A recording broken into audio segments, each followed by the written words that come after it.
ወይም አንድ ፍሬ ነገር ታውቁ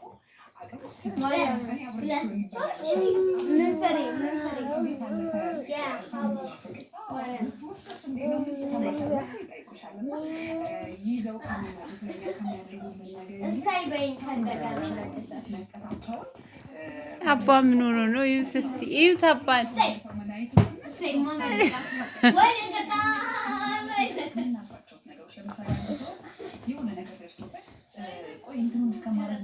ያንን ነገር ከምናልፈው ይልቅ እስቲ በቦታው ላይ በሰዓቱ ተገኝተን መገኘታችን የሚሰጠውን ዋጋ ለምን አናየው?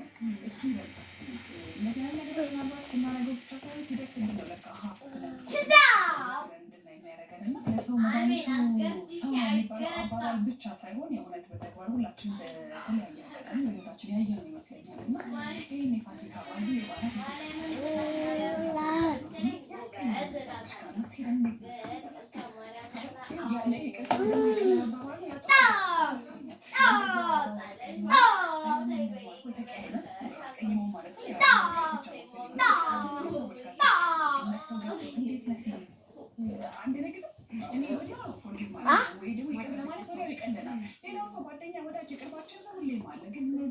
ስናያቸው የበለጠ ዋጋ እንድንሰጣቸው ይቅርታ እንድናደርግላቸው ያግዘናል እና ይህንን በዓል እስኪ ይህንን ፋሲካ በዓል ለዛ እናደርገው ይመስላችኋል? እነዚህ ትንንሽ የሚመስሉ አጋጣሚዎች በቦታው በሰዓቱ ትልቅ ዋጋ አላቸው።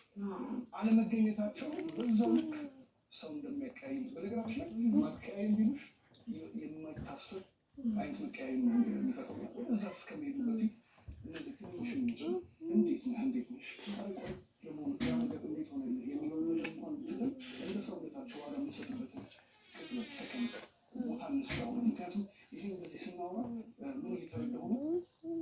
እኔም የሚገኝለት ሰው የሚገኝልኝ ሰው ምን ያክል ቦታ እየተሰጣጠነ እንደሆነ ትምህርትም እየሰጠኝ ነው። ምክንያቱም አሁን አንድ ሰው ለምሳሌ በዚህ ቀን በዚህ ሰዓት እንገናኝ ብሎ አንድ ሰው ሲነግረኝ የሆነ ነገር ያገኝታለ።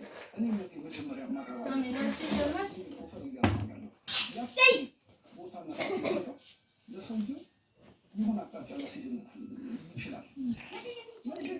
ፍቅርን አንስተህ ለአንድ ሰው አስቤ እኔ ምህረትን አስቤያት አስታውሻት ምህረት እንዴት ነሽ ደህና ነሽ ሁሉ ሰላም አለሽ አሰብኩሽ ብዬ ብስጥላ ጊዜ ይሰጥሻለሁ። ብዙ ነገር እኮ ማለት ቁጭ ማለት ራሱ አድርሶ ቁጭ ማለት እኮ ያሳችን ይሄ እኮ ዋጋ የሚሰጠው ነገር ማለት ነው። አሁን በተለይ ባለንበት ሁኔታ ብዙ ነገሮች ይይዛሉ። ያንን አልፈን ግን አስታውሰን ለሰው ስናደርግ ቀላል ነገር አይደለም።